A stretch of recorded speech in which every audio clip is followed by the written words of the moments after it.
한 명밖에 없지 않나요? 아니 근데 갑자기 생각지도 않은 이름이 튀어나올 줄 알았는데 매치가 안 됐어요. 네, 호국이 형 잘하는데 이번에 안 썼어요.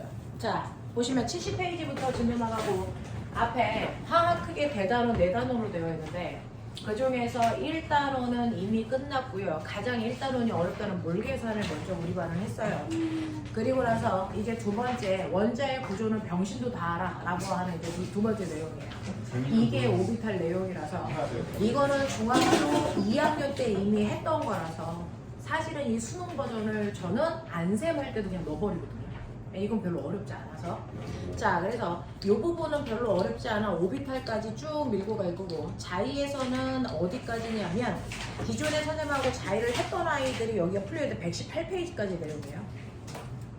오늘 할 내용이 118페이지까지의 내용입니다. 70페이지부터. 어?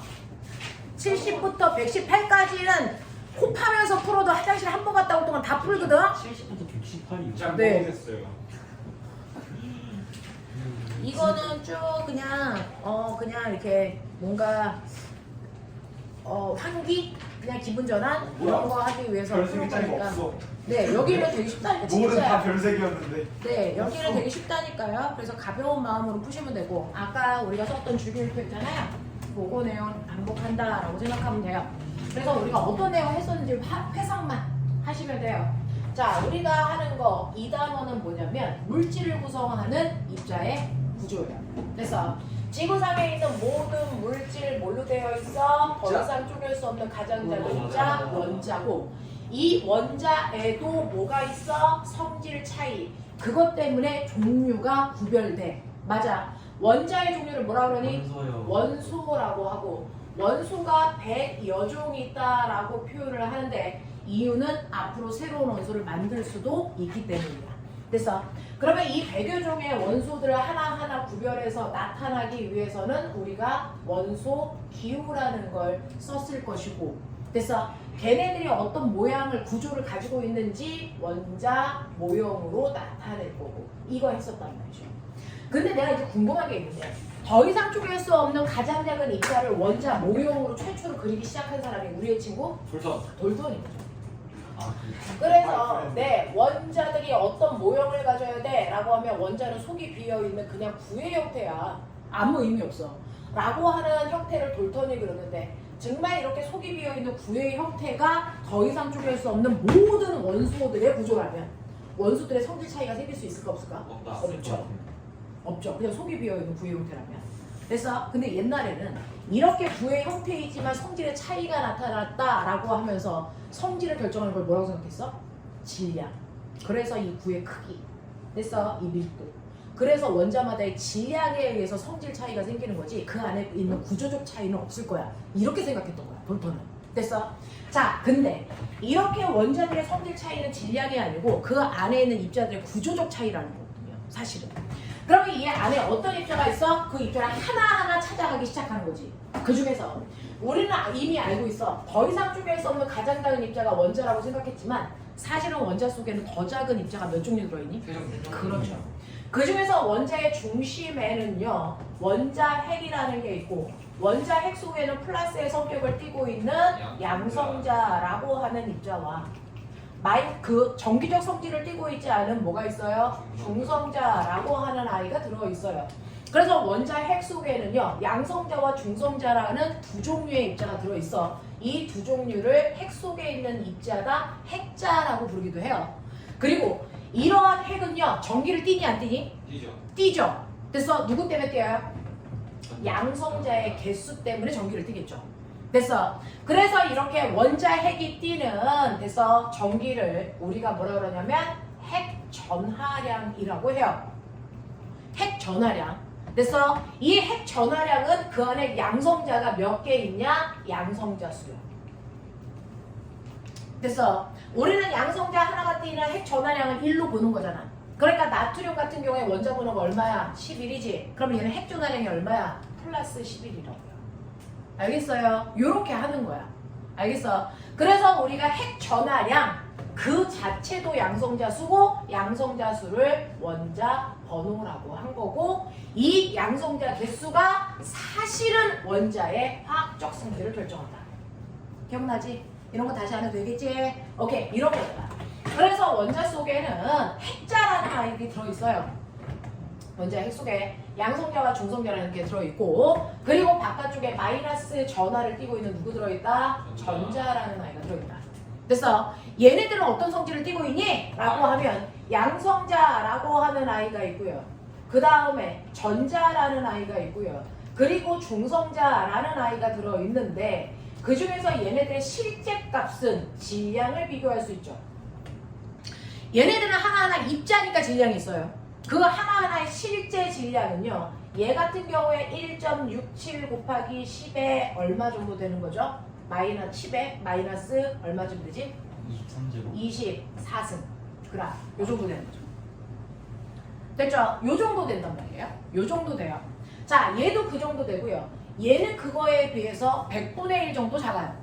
그래서 그러면 대략 1.6 곱하기 10에 마이너스 26승 그램? 뭐 요 정도 잡으면 되겠죠. 그래서 이게 얘네들이 가지고 있는 실제 질량인데, 이러한 실제 질량 너무나도 복잡하고 숫자가 너무 작으니까 우리는 실제값 쓸 필요 있다 없다? 없다. 비교만 하면 되는 거니까. 그래서 실제값이 아니고 상대적 뭐를 나타낸다? 질량값을 쓴다. 기억나죠? 그래서 양성자와 중성자는 상대적 질량이 똑같기 때문에 1로 쓰고, 얘는 질량이 있지만 너무 작으니까 얼마로 하겠다? 0으로 하겠다. 이렇게 표현한 거고요. 또 얘네들은 모두 가지고 있냐면 전기도 띠고 있는 전하량도 있어요. 너네 알죠? 양성자 하나의 전기적 세기. 마이너스 1. 이씨 양성자인데 이씨 마이너스 1 같은 소리. 이런 이씨 양성자 플러스 실제 전기적 세기 1.6 곱하기 10에 마이너스 19승 쿨롱. 전하량을 쿨롱이라고 하잖아요.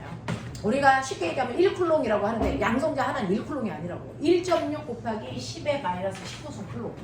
그래서 전자 하나는 마이너스 1.6 곱하기 10에 마이너스 19승 쿨롱이에요. 그러니까 양성자 하나와 전자 하나의 정기적 세기는 똑같고요. 극만 반대라고요.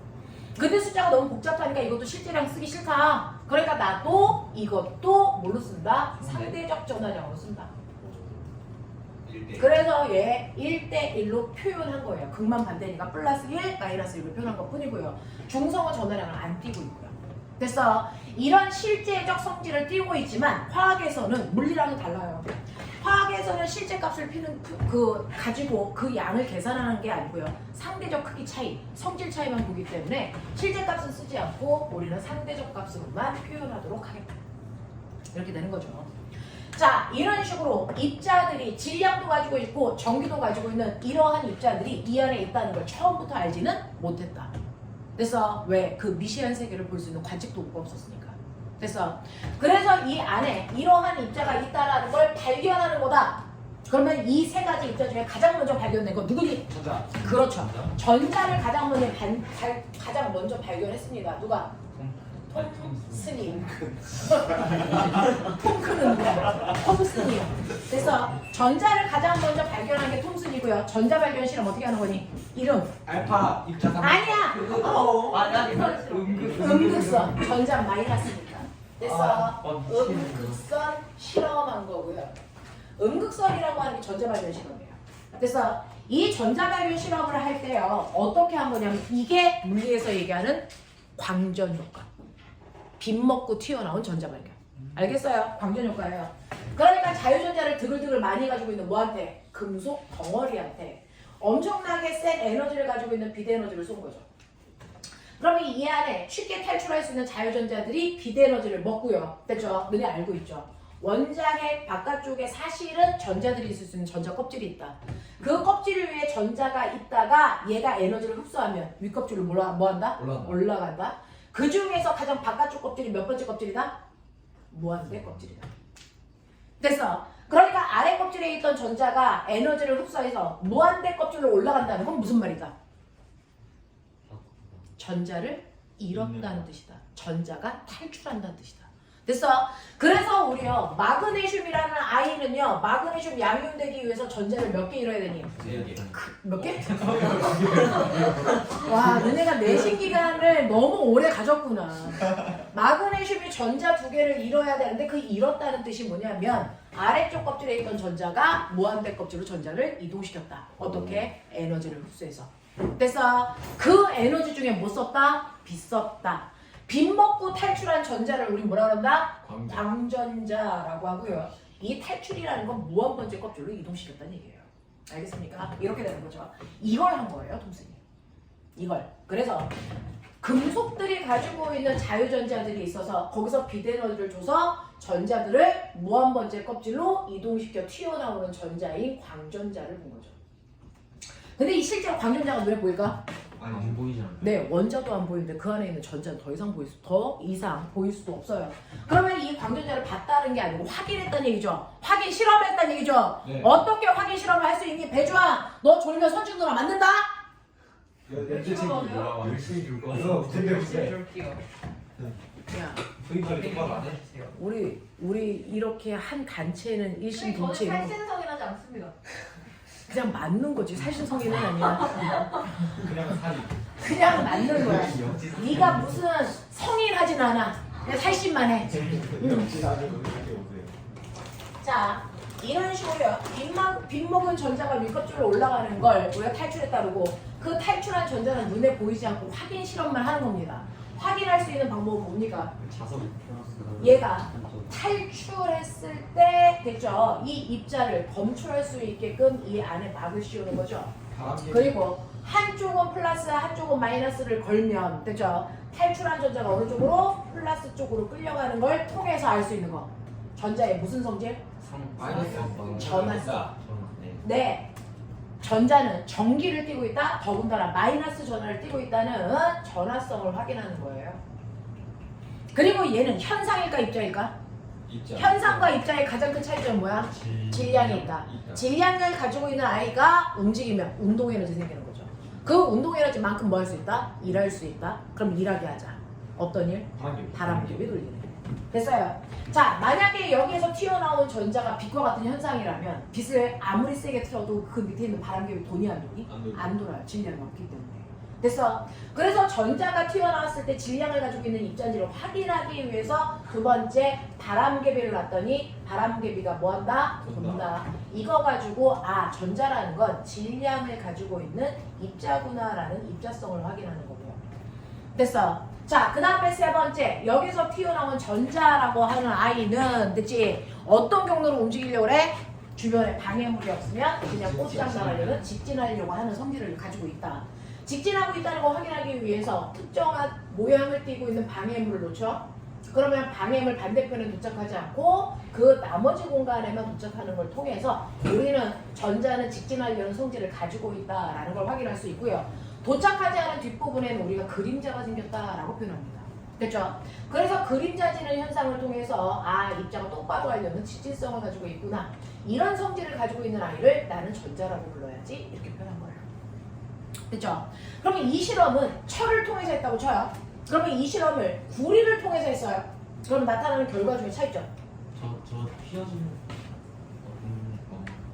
구리가 더 그게 많나요? 전자. 뭐 철이 많던 구리가 많던. 됐어. 자, 철의 원자번호는 40번이고 구리의 원자번호 50번이라고 쳐보자. 휘어는 맨 처음에 실험은 철을 통해서 철에서 튀어나온 전자를 가지고 실험한 거예요. 저 실험을 구리로 바꿔요. 실험 결과의 차이점. 없죠. 더 많이 나왔죠. 바람개가 잘 들어. 뭐가 있어요? 아무것도 없습니다. 아무것도 없어요. 네, 왜요? 저거는 철의 성질을 구분하는 게 아니고 전자의 성질을 구분하는 거거든요. 됐어. 철 속에 있는 전자나 구리 속에 있는 전자나 전자의 성질은 어떻다? 같다. 알겠어요? 얘는 금속의 종류를 바꿔도 결과에는 어떠한 변화도 존재하지 않습니다. 그죠? 자, 그러면 전자 발견 실험에는 음극선 실험 했어요. 그 다음에 발견된 게 뭡니까? 그 다음에 원자핵. 원자핵을 발견했어요. 원자핵이라는 그 자체가 플러스를 띠고 있다고 생각한 거지 그 안에 양성자와 중성자가 따로 있다는 생각을 처음에는 하지 못했죠. 누가 발견했어요? 러더퍼드. 네. 러더퍼드라는 사람의 원자 속에는 원자핵이라는 플러스 전하를 띠고 있는 입자가 반드시 있어야 된다는 생각을 할 수밖에 없어요. 왜? 톰슨이라는 사람이 그 원자 속에 마이너스 전기를 띤 입자가 있다는 걸 발견했는데 마이너스 띄고 있는 전자만 있다면 원자는 마이너스 극을 띄고 있어야 돼요. 근데 원자는 정기적으로 반드시 무슨 상태예요? 중성. 중성이어야 되면 이 안에 발견은 못했지만 플러스가 이렇게 됐어. 흩어져 있을 거야. 그래서 원자는 플러스도 흩어져 있고 마이너스도 흩어져 있는 푸딩 모양을 맨 처음에 생각한 게 푸는 이렇게 쓰나요? 네? 네. 왜? 푸딩 모양을 맨 처음에 생각한 게 톰슨이에요. 근데 보면 실제로 빛에너지 먹고 전자가 탈출했는데 왜 양성자는 빛에너지 먹고 탈출을 못해? 질량이 훨씬 크게 세웠네. 그걸 옛날에 몰랐잖아요. 납득이 안 됐잖아요. 그걸 납득시키기 위해서 러더퍼드는 뭐라고 생각했어요? 아, 빛 먹고 저 플러스 전기를 띤 입자가 탈출하지 못했던 건 얘는 아주 원자 속 깊이 돼서 아주 무거운 형태로 들어있구나. 그리고 바깥쪽에 전자가 가벼운 형태로 있기 때문에 얘가 먼저 빛을 먹고 탈출할 수 있었구나. 이렇게 생각한 거예요. 됐죠? 그래서 플러스를 띄는 애가 이렇게 흩어져 있는 게 아니라 주위에 모여있다고 생각을 한 거예요. 그래서 못 튀어나왔어. 나는 이렇게 중심에 플러스를 띄고 있는 애가 모여있는 아이를 나는 원자 핵이라고 할 거야. 이렇게 생각한 거예요. 됐어? 그럼 원자 핵이 발견되기 위해서 이 사람도 실험을 했을 거 아니니? 그 실험의 이름이 알파 이게 바로 알파 입자 산란 실험인데요. 일단은 머릿속에 넣어야 되는 거 알파 입자가 뭐였을까? 그렇죠. 헬륨도 헬륨 원자가 아니고 플러스 전기를 띤 헬륨 양이온이어요. 됐어? 그리고 산란이라는 건 뭐니? 직진하지 않고 휘었다는 거예요. 됐어? 자, 그걸 실험하기 위해서 금속은 어떻게 준비했어야 되니? 아주 얇게. 네. 금속은 최대한 얇게 핀 상태를 멋진 말로 뭐라 그러니? 판. 금속박. 아, 금속박. 알겠어? 금속박 상태로 만들어요. 그래야 원자가 겹치지 않고 얇게 펴지니까 그 안에 있는 원자핵도 겹치지 않아. 알겠어? 그래서 원자핵을 최대한 한 겹으로 펼치기 위해서 금속박 상태로 만드는데 금속은 이렇게 얇게 펴지니? 예. 그걸 뭐라 그랬지? 금속은 얇게 펴지는 성질이 있다. 전성. 아, 가늘고 길게 뽑을 수 있다. 연성. 이게 다 뭐 때문에 나타나는 성질이니? 자유전자. 아 이런. 금속이 가지고 있는 네 가지 성질이야. 연성, 전성 말고요. 열전도성. 열과 전기 전도성이 크다. 엔드. 부식. 광택. 광택. 이거 다 자유전자가 만드는 성질이에요. 어. 알겠습니까? 네. 자, 그래서 이렇게 최대한 얇게 핀 금속박 상태로 놓고요. 그리고 반대편에다가 막을 이렇게 씌우는데 막 안쪽에 뭐 묻혀놓니? 형광물질 묻혀놔요. 됐어? 그래놓고 헬륨 양이온으로 만든 알파 입자를 위에서부터 아래까지 드르륵 쏘는 거죠. 됐어? 그랬을 때 100발 쐈다라고 치면 그 중에서 90발은 그냥 직진한다. 산란 안 한다. 이걸 통해서 내릴 수 있는 결론은? 원자의 그 크기는 매우 작다. 네. 원자핵의 크기는 원자에 비해서 엄청 작다. 거꾸로 얘기하면 원자는 대부분 빈 공간이. 그렇죠. 그래서 이 실험에 A에 와서 대부분 박히는 위치를 통해서요. 아, 원자는 대부분 빈 공간이고요. 내가 찾으려고 하는 원자핵의 크기는 대단히 작다라는 이걸 알 수 있는 부분이고요. 됐죠? 자, 그럼에도 불구하고 원자핵이라는 애가 있어. 그렇다면 100발 중에서 일부 아이는 그 작은 원자핵에 부딪혀서 튕겨나가죠. 됐어. B에 부딪힌 걸 통해서 우리가 내릴 수 있는 결론은 질량이 매우 크다. 질량이, 원자핵의 질량이 매우 크다. 왜? 똑같은 힘을 받아도 질량이 작은 애가 가속도가 크니까. 그래서 튕겨나갈 거니까. 알겠습니까? 이 얘기죠. 그래서 우주에서 질량이 큰 애와 질량이 작은 애를 구분하는 방법? 두 개를 뭐 해라? 부딪혀라. 부딪히는 순간 똑같은 힘에 작용, 반작용의 힘을 받는데 그중 질량이 작은 애가 가속도가 크니까 더 빨리 멀어진다. 알겠습니까? 이거 이용하는 거예요. 됐죠? 자, 그래서 우리는 B를 통해서요. 알파 입자가 튕겨나가는 걸 통해서 아, 알파 입자의 가속도가 크구나. 그러니까 원자핵의 질량이 크구나. 알겠습니까? 네. 그래서 B를 통해서 원자핵이라는 아이는 알파 입자에 비해서 질량이 크다라는 걸 확인할 수 있다. 자, 그 다음에 세 번째는 얘가 원자핵을 깻잎 한 장 차이로 스친다? 어떻게 된다? 빈다. 휜다. 바깥쪽으로 밀린다. 밀리는 거 무슨 력? 청력. 청력. 청력이라는 건 전기를 띠고 있을 때 같은 극을 띠고 있다는 얘기죠. 그러니까 헬륨 양이온이 플러스니까 원자핵도 뭘 띠고 있다? 플러스 전하를 띠고 있다라는 겁니다. 됐죠? 그래서 C라고 하는 또 다른 산란위치, 이 두 개만 산란위치입니다. 이 산란위치 중 C를 통해서 원자핵이라는 건 플러스 전하를 띠고 있다는 건 납득. 알겠습니까? 그래서 원자의 중심에 정말 이러한 성질을 띠고 있는 플러스 전기를 띠고 있는 입자가 있는데 난 이걸 원자핵이라고 할 거야. 원자핵 발견 실험을 한 겁니다. 그럼 만약에 원자의 중심에 원자핵이 없고 톰슨이 얘기한 것처럼 플러스도 흩어져 있다면 이 실험 결과 나올 수 있다 없다? 없다. 이거 없다. 알겠어요? 양성자와 헬륨 양이온이 부딪히면 양성자가 튕겨나가야 됩니다. 무슨 말인지 알겠습니까? 네, 이 실험의 결과를 얻을 수 있는 건 그 안에 원자핵이 있기 때문입니다. 됐죠? 그렇다면 내가 이 실험을 철로 했다가, 됐죠? 원자 번호 11번이 나트륨으로 했다가 원자 번호 20번이 칼슘으로 바꿨다고 치자. 실험 결과의 차이점. 그거 많이 좀 휘어지는 맞아요. 튕겨 나가는 양도 더 많은 거고요. 원자핵의 크기가 조금이라도 더 클 거니까. 그리고 휘는 각도가 더 커지겠죠. 전기력이 더 쓸 거니까. 무슨 말인지 알겠죠? 그래서 금속의 종류에 따라서 러더퍼드의 결과가 좀 다를 수 있다. 되겠니?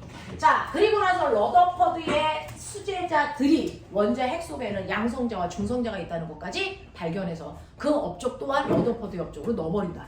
알겠어? 그래서 러더퍼드까지 오면 이제 원자 속에 있는 모든 입자 다 발견됐다. 그래서 그 입자들의 특성을 가지고 원소 기호의 아래, 위, 양옆에 어떤 의미를 담은 숫자들을 쓰기 시작한다. 맞죠? 자, 왼쪽 아래다 쓰는 거 뭐야? 원자 번호다. 이 번호는 어디서 따온 거다? 양성자 수다. 됐어? 이 양성자 수만 같으면 그 원자의 화학적 성질은 어떻다? 맞다. 같다. 그러니 수소의 원자 번호 1번인 세 종류의 수소가 있다. 무슨 말 하는지 알지? 네. 네. 그러니까 얘네들은 모두 다 양성자를 하나 가지고 있는데 그 안에 중성자는 없거나 하나 있거나 두 개 있거나 이런 구조를 띈다. 그러면 얘네들의 양성자의 개수는 똑같이 하나인데 중성자의 개수는 다르잖아. 그래도 같은 수소입니까? 네. 같은 수소입니까? 여기서 말하는 같은이라는 건 뭘 얘기해요? 불 갖다 대면 펑 하고 터지는 화학적 성질이 같냐? 이거 묻는 거예요. 같습니까? 같죠. 왜? 자, 원소들이 가지고 있는 화학적 성질을 결정하는 건 누구다? 양성자 수니까. 그래서 양성자 수가 같기 때문에 얘네들은 화학적 성질이 같아 같은 원소 이렇게 표현한다. 하지만 중성자의 개수가 다르기 때문에 이 원자들의 뭐가 다르다? 질량값이 다르다. 그 질량값을 어디다 쓴다? 여기다 쓴다. 이거를 우리가 질량수 또는 뭐라고 부르니? 몰수. 이거를 뭐라고 하니? 질량수를 몰수라고 안 한다? 원자핵. 원자량. 가비. 그 질량수 또는 원자량이라는 건 질량을 결정하는 입자의 개수 누구죠? 양성자의 개수와 중성자의 개수를 더한 값이죠. 됐어? 그러면 얘는 양성자와 중성자를 합해봤자 얼마? 1. 합하면 얼마? 2. 합하면 얼마? 3. 그러면 거꾸로 얘기해. 위에서 아래를 빼면 얼마? 0. 그죠? 위에서 아래를 빼면 얼마? 1. 위에서 아래를 빼면 얼마? 2. 요 숫자가 뭘로 사느니? 중성자 수죠. 그러면 양성자 개수는 같아서 화학적 성질은 같으나 중성자 개수가 달라. 그래서 물리적 성질이 다른 거예요. 그래서 우리 원진이 맨 처음에 왔을 때 약간 퉁퉁했었어요. 지금 살 빠진 원진이. 그렇죠. 지금은 거의 박보검 수준의 외모를 가지고 있는 원진이. 아니에요 선생님. 됐어요? 이런 거 아닙니까? 자, 이러한 몸무게가 달라져도 성향은 바뀌지 않는다. 무슨 말인지 알죠? 성향은 화학적 성질, 양성자의 개수, DNA가 만드는 거고요. 그래서 몸무게는 저 안에 들어있는 물의 양이죠. 물의 비율. 지방 아닐까요? 지방인 거죠. 자, 그래서 중성자의 개수는 물리적 성질을 결정합니다. 됐죠? 이렇게 화학적 성질은 같으나 물리적 성질이 다른 같은 원소지만 원자량이 다른 아이를 우리가 뭐라 그런다? 동위 원소라고 한다. 동위 원소 맞습니까? 중성자의 개수가 다릅니다. 네, 그랬을 때요. 이 동위 원소 중에 얘 비율이 90, 얘 비율이 5, 얘 비율이 5. 헬륨 같은 경우에도 그래요. 2, 4, 2, 3. 얘 비율 75%, 얘 비율 25% 동위원소. 알겠습니까? 이렇게 동위원소들이 존재하는데요. 동위원소들의 비율이 다르다? 그 중에서 비율이 크다는 건 몰라도 된다? 공기 중에 존재하는 게 많다. 그 많다라는 건 뭘 얘기한다? 그 구조가 더 안정적이다 라는 거예요. 비율이 크다는 얘기는 이 구조가 더 안정적이에요 라고 하는 안정도거든요. 에너지가 누가 더 낮으냐. 그래서 화학에서는 에너지가 작을수록 안정적이에요. 자, 그 구조가 누가 더 안정적이냐? 이 구조가 더 안정적이다. 그렇다면 양성자가 2개 있더라도 중성자가 2개 있는 구조가 중성자가 하나 있는 구조보다 더 안전하다는 얘기다. 왜 그렇지? 왜 그렇지? 비율. 그건 양성자와 양성자 사이에 서로를 밀어내는 성력. 청력을 줄이기 위해서는 양성자와 양성자 사이에 공간을 뭐 해야 된다? 중성자를 벌려야 된다. 그 공간을 벌리기 위해서 뭐가 필요한 거다? 중성자. 중성자가 필요한 거다. 그러니까 헬륨은요. 질량수가 4인 헬륨 있고요. 질량수가 3인 헬륨은 있는데 질량수가 2인 헬륨 존재할 수 있다 없다? 없다. 반드시 벌려야 되기 때문이다. 그만큼 청력이 세다. 알겠어요? 전기력 구하는 식. F는? F는 MA. 와. 불면의 공식이지. 야, 이과에서 전교 꼴등도 F는 MA는 알아. 근데 M이 뭐야? 그건 몰라요. 이지만 F는 MA라는 건 알아. 워낙에 많이 쓰니까. 그죠? 전기력 구할 때요. 여기에 있는 A 입자의 전하량이 Q1, 여기에 있는 B라는 입자의 전하량이 Q2, 여기 떨어져 있는 거리를 R. 그랬을 때 얘네들의 전기적 세기를 구하는 식이 R제곱분의 크크크 모르겠 당신. 그렇지. 코멘트는 바뀌지가 않네요. 그랬을 때요. 여기서 말하는 같은 입자끼리 서로를 밀어내는 청력이라는 힘이거든요. 이걸 줄여야 안정적이기 때문에 거리는 최대한 뭐 해라? 벌려라. 그 거리를 벌리기 위해서 뭐가 필요했다? 중성자. 근데 공간은 한정되어 있다. 원자핵은 작아야 되니까. 그 한정된 공간에서 최대한 벌려서 청력을 줄이기 위해서는 양성자와 중성자의 개수 비율이 몇 대면? 1대1. 그렇죠. 양성자와 중성자의 개수 비율이 1대1일 때 가장 합리적인 공간 사용을 한 거예요. 그래서 이 구조가 가장 안정적이다. 그래서 아까 탄소의 원자량이 얼마예요? 라고 했을 때요. 탄소의 원자 번호가 6번이니까 그래서 질량수가 얼마겠어요? 10이겠죠. 외울 필요가 없는 거죠. 됐어요? 라고 얘기한 거예요. 그러면 산소는 원자 번호가 몇 번이죠? 8. 그러니까 원자량이 얼마겠어요? 16. 16이 가장 안정적 구조라고요. 나트륨은 별 예외잖아요. 네, 그리고 나서 이렇게 됐을 때요. 그럼 선생님 여기에서는 그럼 얘가 가장 안정적 구조여야죠. 그러면 얘가 90%여야 되는데 왜 5%입니까? 청력이 없기 때문에. 네, 얘 청력 자체가 작용할 수 없죠. 양성자가 하나니까. 그러니까 중성자 없는 구조가 더 안정적인 거예요. 또 이런 식으로 해서 양성자와 중성자의 비율이 그러면 1대1인데 왜 나트륨은 원자 번호가 11인데 23인 질량수를 갖는 애가 제일 많아요. 22여야 될 텐데요. 양성자의 개수가 많아지면 그래서 양성자와 중성자의 비율이 1대1이 아닌 1대 1.5, 1대 2 이렇게 커져요. 이렇게 가야 더 안정적 구조를 갖습니다.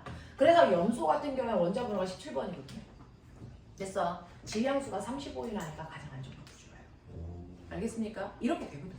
그래서 우리가 배우는 주기율표상에서 원자 번호가 한 2번부터 한 10몇 번까지는 네, 1대 1 정도의 구조가 안정적이지만 뒤로 갈수록 중성자의 개수는 늘어나야 됩니다.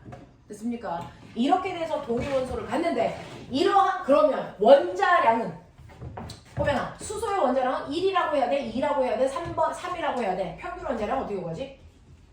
전체. 평균 원자량 어떻게 구하지? 논리적으로 생각해봐. 전체를 더한 다음에. 전체를 더한 다음에 나누기 3개니까 3 하시면 됐어. 그럼 얼마 나오는데요? 2. 이거 평균값이 나오죠. 그럼 2 나오죠. 그럼 2라고 하면 돼요? 아닌데. 그건 안 되죠. 너네가 시험을 봤는데요. 그래서 100점짜리 10과목에 빵점짜리 한 과목이면 평균이 50점이에요? 아니죠. 그러니까 개수를 여러분들은 양을 고려 안 했다는 거잖아요. 됐죠? 양을 계산하셔야죠. 1이라는 질량을 가지고 있는 애가 전체 중에 90이라고. 됐어? 2라는 질량을 가지고 있는 애가 전체 중에 5라고요. 3이라는 질량을 가지고 있는 애가 전체 중에 5라고요. 양적 계산하셔야죠. 그래서 이렇게 되면 그 평균값이 얼마 나오는지 아세요? 1.25 나와요. 그래서 수소의 평균 원자량은 1.15예요. 2가 아니라고요. 근데요, 염소라는 아이는 이제 생각해요. 나는 너네한테요. 어차피 수능 공부는 고등학교 때 했으면 돼요. 지금부터 할 필요가 없어요. 이거 하는 이유는 특목고 가기 위해서고 생각하는 힘, 사고력 키워주기 위해서예요. 그래서 선생님이 과학 선행할 때 물리 먼저 하라는 건 물리가 사고력을 팍 하고 키울 수 있어요. 공부할 때 어려우니까. 분석력이 커지는 거거든요. 그러니까 화학보다는 물리 먼저 하시는 게 맞아요. 그래서 너네가 물리 선행 정도가 훨씬 더 높아요. 우리 학원에서요. 그게 여러분들 내신을 견인하는 힘도 돼요. 사실은. 너네가 내신만 했으면 이렇게 편안하게 그 점수 안 나와요. 솔직히 말해서. 선행이 힘이거든요. 그 선행을 해서 얻은 힘은 많이 알고 있기 때문이 아니고 분석력을 키우기 때문이고 엉덩이 힘이 무거워지기 때문이에요. 됐어요? 네, 그래서 견디는 힘이 생기는 거예요. 그러려고 하는 건데 화학에서는 그나마 분석력을 키울 수 있는 방법으로 수업을 해보려고 노력하고 있는 중이에요. 자, 그럼 생각해보세요.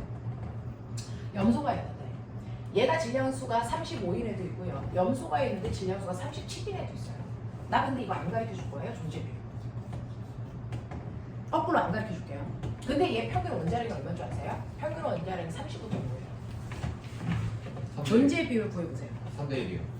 이거 존재 비율이 얼마? 3대 1이요. 3대 2. 아유, 해볼 기회가 안 돼. 네.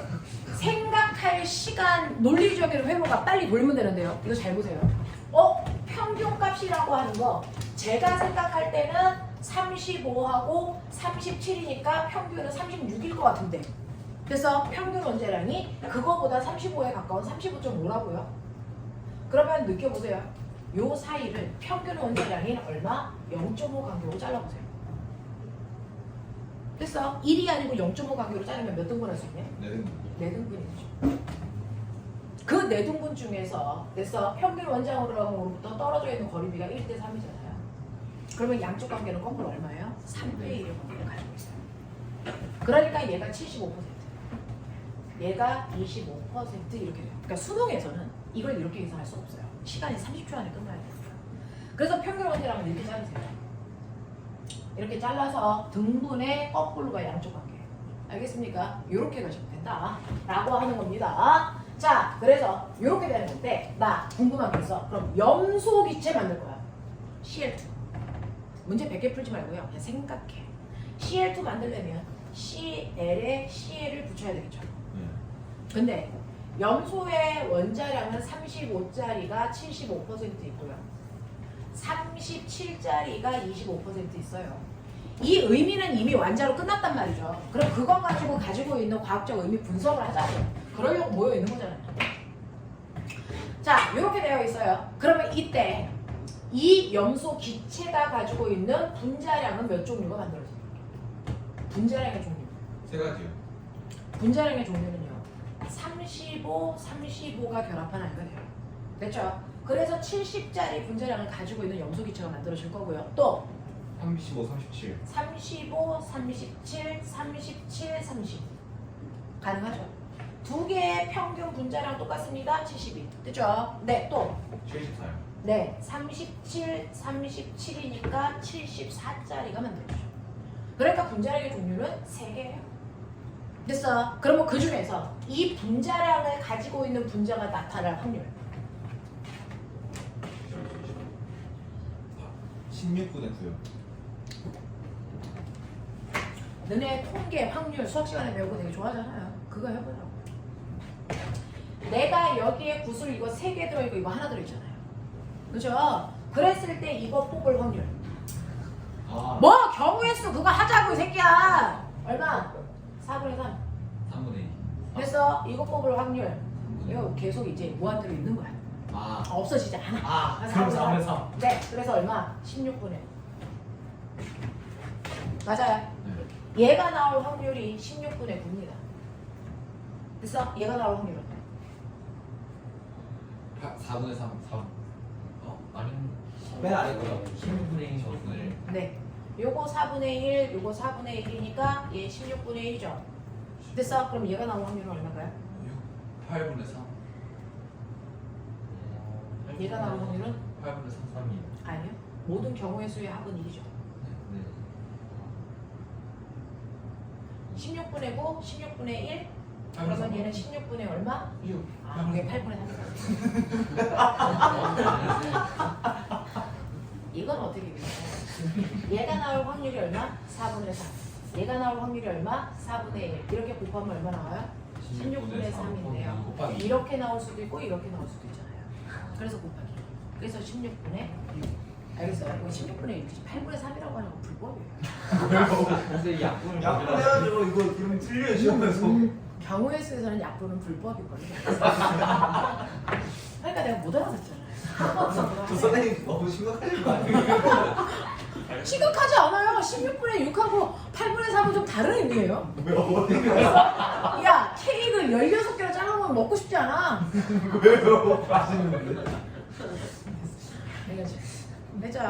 네, 따지시면 됩니다. 그래서 동위원소에서 나올 수 있는 가지의 수는 이런 것들. 자, 그리고 나서요. 러더퍼드라고 하는 톰슨의 원자 모형에서 볼턴에서 톰슨으로 톰슨에서 러더퍼드로 가는 건 새로운 입자를 발견했기 때문이란 말이죠. 근데 우리가 알고 있는 것처럼 러더퍼드가 만든 원자 모형이 완벽하지 않아서 새로 고침을 했죠. 누가? 보어죠. 그치. 그 친구. 그래서 보어의 원자 모형은요, 러더퍼드의 원자 모형이랑 달라요. 러더퍼드는 원자의 중심에 원자 핵이 있고 바깥쪽에 전자가 있다 이 구조로 써요. 근데 보어는요?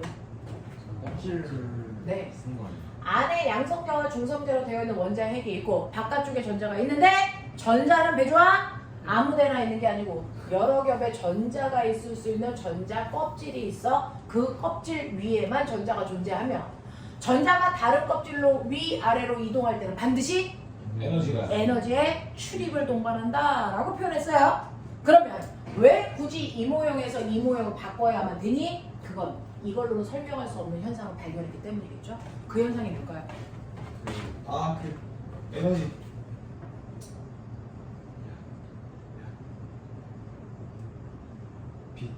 그 현상이 뭘까요?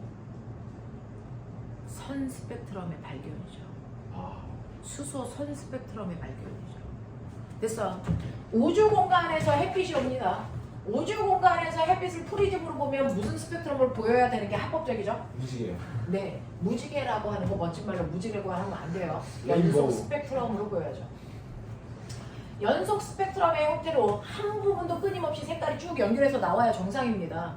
그 중에서 빨간색에서부터 보라색 쪽으로 갈수록 에너지의 크기가 다르죠. 네. 어디로 갈수록 에너지가 점점 커지는 거예요? 보라색. 보라색. 그래서 다양한 종류의 에너지가 동시다발적으로 뽑아져 나오는 게 연속 스펙트럼으로 보여야 된단 말이죠. 그래서 태양에서는 많은 양의 에너지가 크기가 다양한 형태의 에너지가 동시에 오고 있어요. 지구를 향해서. 그래서 연속 스펙트럼의 형태를 보여야 되는데 실제로 지구에서 관찰을 해보니 연속 스펙트럼이 아닌 무슨 스펙트럼의 형태가 띈다? 스펙트럼. 흡수 스펙트럼.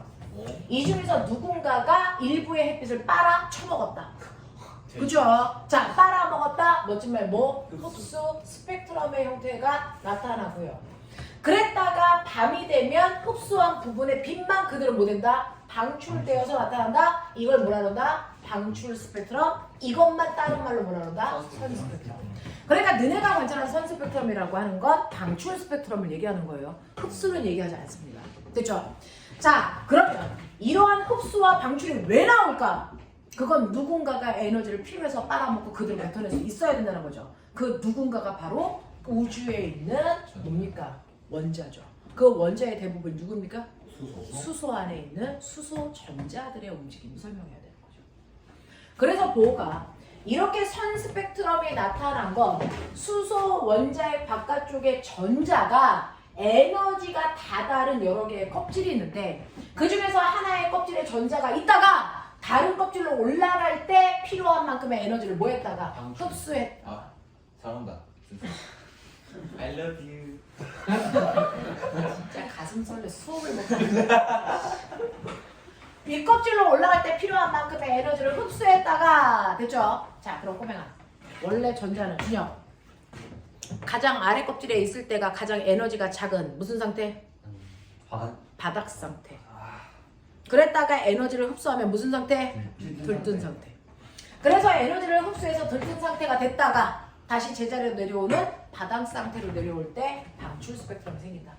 그래서 이 선 스펙트럼의 구조를 설명하려면 에너지의 차이가 나는 위치를 만들어야 되잖아요. 그걸 전자 껍질로 설명한 거예요. 됐어? 그러면 각각의 껍질은 에너지 값이 정해져 있다. 그것도 껍질과 껍질의 에너지는 연속적이다, 불연속적이다? 연속적. 우와. 우와. 우와! 첫 번째 껍질의 에너지가 마이너스 1인데 두 번째 껍질의 에너지는 마이너스 4분의 1이죠. 아 맞다. 그러면 중간에 마이너스 4분의 3 같은 껍질은 없는 거죠. 예. 무슨 말인지 알아요? 그래서 에너지가 뚝뚝뚝뚝 끊어져 있는 에너지의 불연속적인 거예요. 불연속적. 양자화되어 있다. 됐어요? 에너지의 양이 불연속적으로 정해져 있다. 에너지가 양자화되어 있다. 그걸 나 순간 호준 쌤 온 줄 알았다. 닥쳐가지고. 그 불연속적인 값을 계산하는 게 양자 역학인 거지. 됐죠? 가장 양자화되어 있는 걸 처음으로 확인한 게 그래서 선 스펙트럼 구조예요. 자, 그거를 전자 껍질에 도입해서 설명한 거야. 사람들이 이해하기 편하게. 전자 껍질로 되어 있다. 알겠습니까? 그 껍질로 되어 있는 계단에서 그 다음 계단으로 올라가기 위해서 그 차이만큼의 에너지를 흡수 또는 방출하면서 움직여요. 됐죠? 자, 이런 식으로 해서 우주 공간에 있는 우리가 빛을 봤을 때 선 스펙트럼의 형태를 띠는 걸 설명하기 위해서 전자 껍질의 개념을 도입했다. 알겠어요? 네. 이렇게 해서 전자의 출입을 정확하게 설명할 수 있게 됐는데 이것도 한계가 있다. 말해. 다른 원자의 그쵸. 설명은 안 되는 거 아니에요? 왜요? 다른 원자는 왜 도입이 안 돼요? 수소는 중성자가 없으니까. 전자. 중성자 때문에? 전자. 전자가 하나밖에 없어서. 보어는요, 수소에 대해서 나타나는 선 스펙트럼의 문제점을 해결하려고 전자 껍질의 개념을 도입했는데 이 수소가 가지고 있는 단점이 있다. 수소는 원자 번호가 1번이라서 전자가 몇 개밖에 없다? 한 개. 하나밖에 가지고 있지 않은 단전자의 움직임만 설명하는 원자 모형을 만들어낸 거예요. 그러면 전자가 하나가 아니고 전자가 여러 개 있다. 멋진 말. 다른가? 다중 뭐라고? 다중인격이에요. 다중인격은 됐어. 승준이 형아를 얘기하는 거야. 됐어. 전자가 많은 건 다전자 원자. 다전자 원자들에서 전자와 전자 사이의 반발력을 설명할 수는 없었던 거죠. 됐어? 그러면 이 다전자가 가지고 있는 특성조차도 설명할 수 있는 새로운 원자 모형을 만들자. 그게 바로 뭐니? 오비탈. 확률인 거죠. 오비탈. 오비탈을 한국말로 해석하면 뭐예요? 전자모. 확률. 근데 이것도 양자역학이에요. 네. 실제로요. 근대 과학하고 현대 과학의 차이점은 뭐냐면 근대 과학은 과학적 원리는 절대적이다. 절대 진리다. 이거 아니면 저거다. 됐어? 근데 현대 과학에서는 이거 아니고 저거 아닌 경우도 있을 수 있다. 모든 건 다 확률이다. 됐어? 확률이 높은 부분이 주로 나타나는 거지. 됐어? 그 바깥쪽에 있는 확률에도 나타날 가능성은 있다. 그래서 전자도 전자가 정확하게 전자 껍질에서 돌고 있니? 아니죠. 아니죠. 실제로요. 하나의 원자 핵이 있고 그 바깥쪽에 전자가 있습니다. 그 바깥쪽에 전자가 있는데 그 하나의 전자가 여기 있다 여기 있다 여기 있다 미친 듯이 막 이렇게 움직이는 거죠. 그래서 매 순간 전자 하나의 위치를 점 찍어서 나타내는데 됐죠? 네. 점 찍어서 이렇게 쭉 나타나는 거 하나의 전자의 위치를 매 순간 점 찍어서 나타내는 걸 점밀도. 그래서 이때 점들이 빽빽하게 찍힌 부분은 전자들이 출현할 확률이 높은 곳. 점이 듬성듬성 찍힌 곳은 전자가 나타날 확률이 드문 곳. 하지만 나는 곳.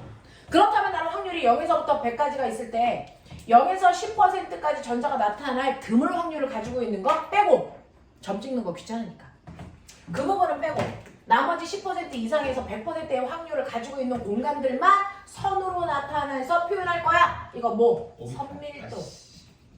이렇게 해서 선으로 그렸더니 특정한 모양을 띄어. 됐어? 그걸 오비탈 모양으로 하자. 그렸더니 공 모양이야. 스피어의 약자 S 오비탈. 그렸더니 이 모양이 R형 모양이야. P 오비탈. 네, 이게 P의 약자 P 오비탈. 됐어요? 선밀도로 그렸을 때의 모양을 나타내는 거예요.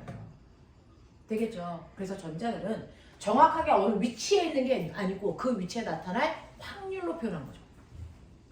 됐어? 그래서 전자는 정확한 궤도를 돌고 있는 게 아니고요. 전자가 됐어. 대단히 빈번히 나타났다 사라졌다를 반복하고 있다고요.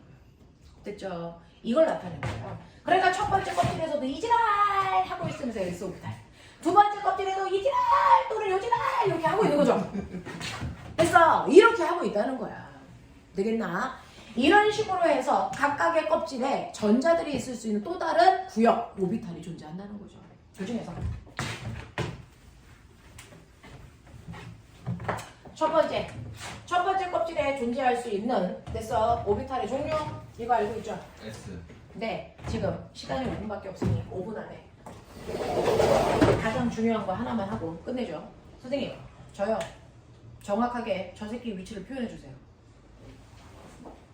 그러면 X 좌표로 5번째, Y 좌표로 몇 번째 이거 표현하면 되겠죠. 뭐야? 왜 손을 번쩍번쩍 드는 거야? 기지개요. 기지개 한 손으로 피고.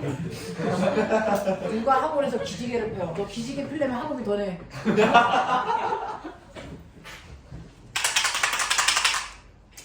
자, 우리요. 어떤 특정한 물체의 위치를 표현하는 연습 수학 시간에 미친 듯이 하죠. 그건 중학교 1학년 때 있어요. 좌표. 맞아요. 자, 좌표를 1차원적으로 2차원적으로 표현하는 걸 수직선이라고 하죠. 2차원적으로 표현하는 거, 3차원적으로 표현하는 걸 좌표축이라고 하는 거고요. 그래서 네, 우리는 이제 공간으로 표현하는 걸 우리가 뭐라고 합니까? 그걸 오비탈이라고 하는 거예요. 그래서 이렇게 어떤 공간에 전자 하나가 있다? 이 전자 하나의 위치를 정확하게 표현하자. 그래서 자, 어떤 점의 위치를 정확하게 표현하기 위해서요. 여기가 2고 여기가 5래요. 그러면 A라는 곳의 위치는 어디야? 2,5라고 쓰죠. 이걸 5,2라고 쓰면 되니 안 되니? 안 돼요. 불법이죠. 항상 X축 먼저 쓰고 Y축 써야 돼 라고 하는 순서도 정해져 있어요. 그 순서대로 쓰면은 A의 위치를 누구도 헷갈리지 않고 정확하게 찾아갈 수 있다. 이게 좌표 표현이다. 전자도 좌표를 표현하자. 숫자로 표현하자. 그렇다면 지금 전자가 어디에서 어떤 형태를 띠고 있는지를 알 수 있다. 전자의 위치를 정확하게 숫자로 표현하는 걸 우리가 뭐라 그러니? 양자수라고 한다. 전자의 행태를 정확하게 숫자로 표현하는 걸 양자수라고 합니다. 그래서 그 양자수에는 몇 가지 종류가 있냐면 4가지가 있습니다. N, L, MI, M, 2 이런 식으로 4가지가 있어요. 그 중에서 첫 번째 N이라고 표현되는 이 양자수를 우리는 뭐라고? 여기까지 하고. 많이 앉아서 첫 번째 N으로 표현되는 양자수를 우리가 뭐라고 하냐면 저거를 주양자수라고 합니다. 이 주양자수가 뭐예요? 전자 껍질 번호. 몇 번째 껍질에 있는 전자야. 알겠습니까? 라고 하는 전자 껍질 번호였어요. 그 껍질 번 알아요? 예? 설마. 엄청 내가 초등학생이랑 한글 쓰기 하면 내가 지죠. 받아쓰기 인정. 받아쓰기는 원래 이겨 본 적이 없어요. 이 생각 가지고 있지 않아요. 자, 그래서 전자가 들어있는 껍질 번호를 우리가 주양자수라고 한다. 알겠습니까? 자, L이 뭐니? 네? L이 뭐니? 부양자수. 이거를 우리가 부양자수 이제 옛날 말. 저 새끼가 이제 나이가 처먹어가지고 노인네가 쓰는 말을 쓰는 거고요. 요즘에 신세대의 말은 뭡니까? 방위양자수. 됐어. 방위양자수는 오비탈 모양. 됐어. 오비탈 모양. 자, 그럼 너네 기억나지? 첫 번째 껍질에 무슨 오비탈이 있어요? S 오비탈. 두 번째 껍질에 뭐 있어요? S 오비탈, P 오비탈. 됐어요? 그래서 나 두 번째 껍질에 P 오비탈에 방이 몇 칸 있었지? 6칸. 3칸! 새끼들아! 3칸! 아이씨! 3칸에 전자는 6개 들어갈 수 있고 기억나냐? 이거 훈트 어쩌고 네! 홈투 어쩌고 그 새끼 하자고요. 쌍멈치. 그러면 나 얘 표현하고 싶어요. 그러면 얘는 일단은 주형자수는 얼마예요? 두 번째 껍질이니까 2예요. 맞아요. 자, 그 다음에 오비탈 모양 P 오비탈이에요. 오명아, S 오비탈은 뭘 표현하니? 동그라미. 0. 1. 양자수는 다 숫자로 표현해야 돼요. 모든 상황을 수로 표현한다. S 오비탈은 0을 표현한다. P는 알겠어? P는 얼마? 1. 1. 자, 그러면 그 오비탈 순서대로 D. S, P, D, F F. 이렇게 가는 거죠. 2, 3, 됐어. 네, 이거 2, 이거 3. 이렇게. 이렇게 표현해요. 그러면 얘는 p 오비탈이니까 뭐라고 쓰겠습니까? 1이라고 쓰겠죠. 됐죠?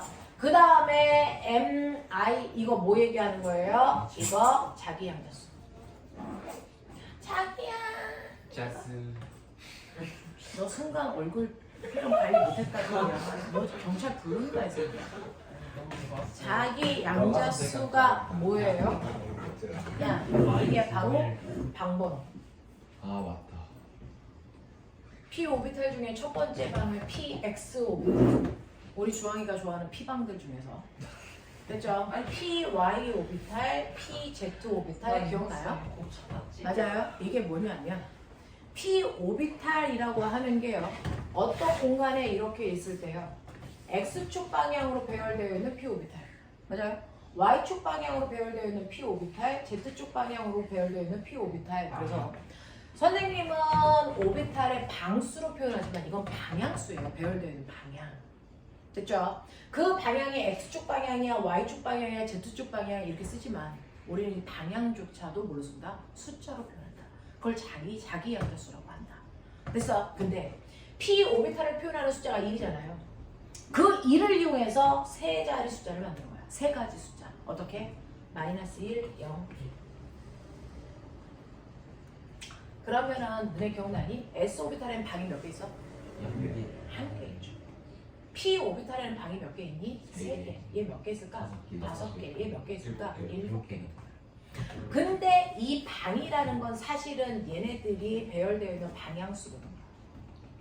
됐죠? 그럼 s 오비탈은 한 방향이라는 건 방향이 없다는 얘기예요. 그 방향이 없는 걸 s 오비탈을 나타내는 숫자 0으로 표현해서 그 방향을 그냥 0으로 표현하는 거예요. 이게 자기 양자수예요. s 오비탈의 자기 양자수는 0밖에 없습니다. 그렇죠? 한 방향이니까. 자, p 오비탈은 방향이 3개야. 그거를 p 오비탈을 나타내는 방위 양자수인 1을 이용해서 1, 마이너스 1, 0으로 표현한 거예요. 자, 그럼 d 오비탈은 그래서 방위 양자수가 2니까 2를 이용해서 5개의 숫자를 만드는 거예요. 마이너스 2, 마이너스 2, 그렇죠. 1. 마이너스 2, 마이너스 1, 0, 1.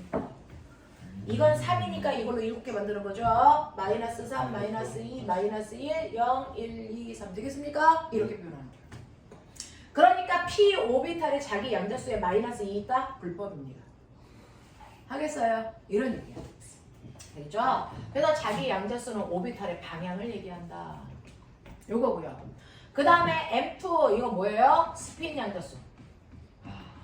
너네 기억나죠? 한 방에 들어가는 전자는 무조건 서로 반대 방향으로 회전하면서 들어간다. 자, 하나는 시계 방향으로 전자가 회전하면서 돌고 있고요. 하나는 반시계 방향으로 전자가 회전하면서 돌고 있을 때 회전 방향으로 표현해줘야 되거든요. 이걸 스핀 양자수라고 하거든요. 자, 그 중에서 얘가 돌고 있는 방향을 플러스 2분의 1로 하면 얘가 돌고 있는 방향은 마이너스 2분의 1이에요. 그러면 어떤 게 플러스예요? 정확히 다른. 어떤 방이 마이너스 1이에요? 정확히 다른. 알겠어? 하지만 요거만 끝낼게요. 나트륨은 원자번호 11번이니까 전자가 몇 개 있어요? 21. 전자 몇 개 있어요? 11개. 11개 있죠. 그래서 나트륨 속에는 전자가 11개 있는데 내가 나트륨 안에 있는 전자들의 4가지 양자수를 표현했을 때 그 4가지 값이 모두 다 똑같은 전자는 몇 개 존재합니까? 2개. 나트륨 하나의 전자가 가지고 있는 위치를요. 제가 표현하니까 0, 1, 0, 뭐 마이너스 2분의 1 이렇게 표현됐다고 치자. 그러면 요 값을 갖는 게 몇 개 있을까? 하나밖에 없어요. 만약에 2개가 있다면 같은 위치에 전자가 겹쳤다는 거죠. 전자가 겹칠 수 있니? 절대 없어요. 청력 때문에. 됐어. 그러니까 같은 원자수 속에 양자수가 같은 전자는 됐어. 동시에 2개가 존재할 수 없습니다. 그게 파울리의 베타 원리입니다. 무슨 말인지 알겠습니까? 오케이. 오늘 여기까지 했어요. 그래서 오비탈까지 문제 풀어오시면 되겠어요? 숙제 안 해오면 엄마들과 긴급 연락망을 주송하도록 하자. 허리 드실 거예요. 이제 학교에서 4시 끝났으니까 생기한테 피방 가지 말고 이런 거 하세요. 자, 중3은 여기 그냥 앉아있으면 되고요. 중이는 나가시고요.